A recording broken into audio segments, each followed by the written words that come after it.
What's up, y'all? It's your boy Ben Mahari here, representing Mahari Nation Sports Podcast.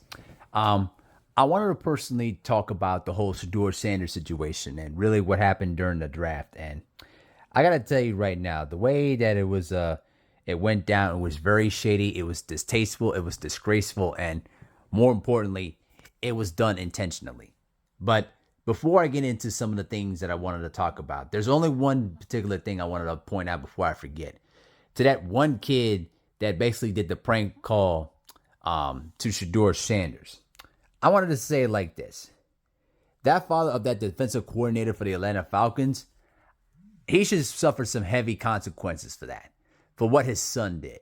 I don't know what the consequences should be, but for him to do that just to try to play a prank on Shedeur Sanders when he's been waiting pretty much for 2 days just to get drafted into the NFL is beyond ridiculous. And you basically did the prank because you wanted to try to get clicks and views and you want to try to get famous. Now, the one thing I'll say is that Shedeur is a classy individual. And if it would have happened to anybody else, we all know what would have happened. So I'm not going to go into further details than that. But back to the subject in hand here. I felt like this whole situation was done intentionally to try to humiliate and try to minimize Shedeur Sanders in a very significant way. I mean, I know there were people out there that would basically say, well, Shedeur was not participating in workouts and not participating in any interviews.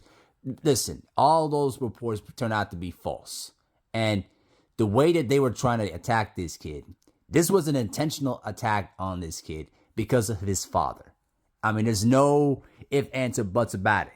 It's because of the fact that Shedeur Sanders is a young, confident, and also very upstanding black athlete. And apparently, we all know this, how the NFL behaves and conducts black quarterbacks. They don't like that kind of personality, especially in the quarterback position, which I find it very, very, very ridiculous because we've had a lot of other quarterbacks who's behaved in almost in a different manner, unlike Shedeur Sanders, but has ended up turning out to be bust. You know what I'm saying?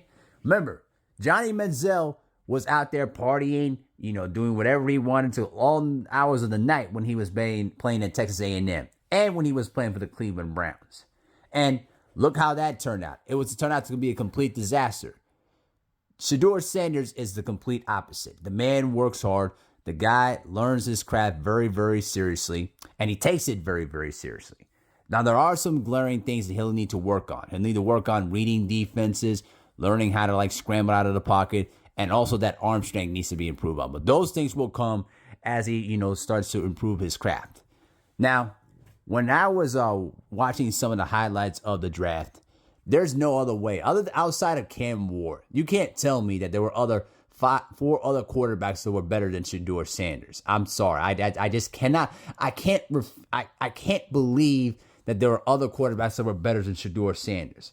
And I hope that this gives the opportunity for Shedeur Sanders to develop his craft and then basically shove it to the entire league that he was basically supposed to be a number one, basically a first round pick. I'm not going to say he was supposed to be a number one pick, but as a first round pick or a second round pick at best.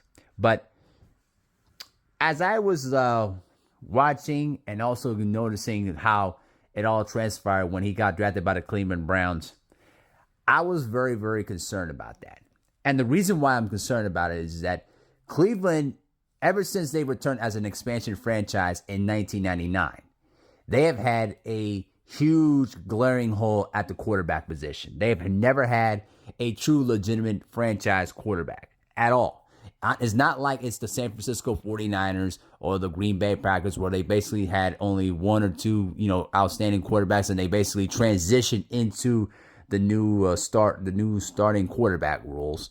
This has been a huge issue for the Cleveland Browns for a long time. When they returned as an expansion franchise in 1999, they have used 22 different quarterbacks at that particular time. And it's just crazy to think that this organization, as constructed, has never been able to figure this out.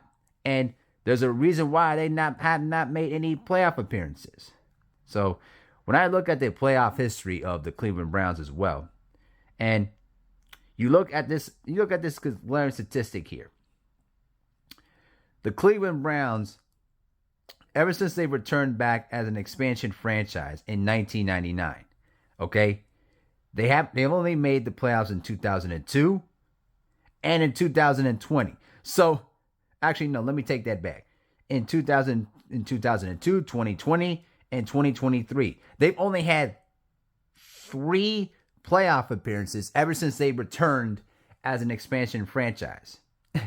Crazy. And the last time they won their own division, which is basically, it was the old NFC Central at the time before it realigned to basically 4 different divisions in each conference.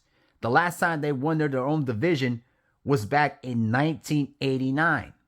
And the last time they made it a conference championship was back in 1987 when they lost again to the Denver Broncos. It has been a long time for the Cleveland Browns since they've had any level of success as a franchise. And the fact that you had the carousel through 22 starting quarterbacks is an indication to me that the organization has never really truly figured it out or even invested in finding the right formula to help develop their quarterbacks into being, outstanding starters. Now, the revolving door at quarterback is going to be very interesting because now we all know that Deshaun Watson is out for the remainder of the year with that torn Achilles tendon, and they brought back Joe Flacco as their quarterback. But right now, the way I look at it is Deshaun Watson is on his last legs in the NFL. I don't know how he's going to recover from that, very bad injury. And we know that Joe Flacco is not the same Joe Flacco as he once was in Baltimore. So at some particular point, Shedeur Sanders will have his opportunity to play quarterback. I don't know if it'll be this year or next year. I don't know. Anything can happen. But my particular concern is that because of the lack of talent on the offensive side of the ball that Cleveland has, I don't know how Shedeur is going to look in this team in Cleveland. I wish he would have been drafted somewhere like with the Raiders or somewhere with a team that has electrifying receivers that can help him, help him with his stats, help him with his throwing ability, and develop some, decent chemistry.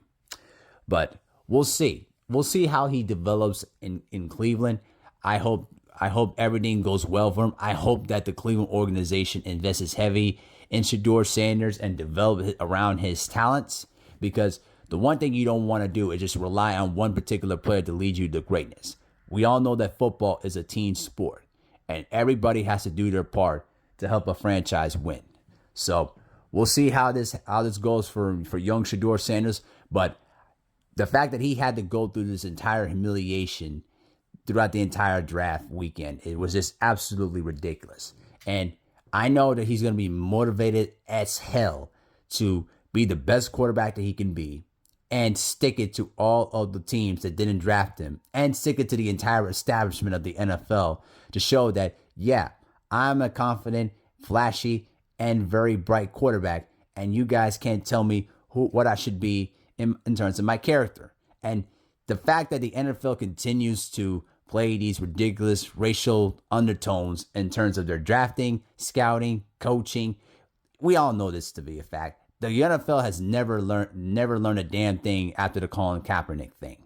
And they still continue to play this, right wing, nonsense that they always like to play around. And so, unfortunately, the NFL is never going to get it. They're never going to get it until it really, really hits them in the face. So that's just pretty much it about that. But I wish Shedeur Sanders all the best, man, in Cleveland, and I will definitely be watching him when he gets his chance to play. And I hope that he really, just shows his entire skill set and showed why he should have been a first or second round pick. So best luck to Shedeur in Cleveland, man. Hope they really, invest heavy in him, and we'll see what he does. But let me know what you think in the comment section below. With that, I'm out. Peace.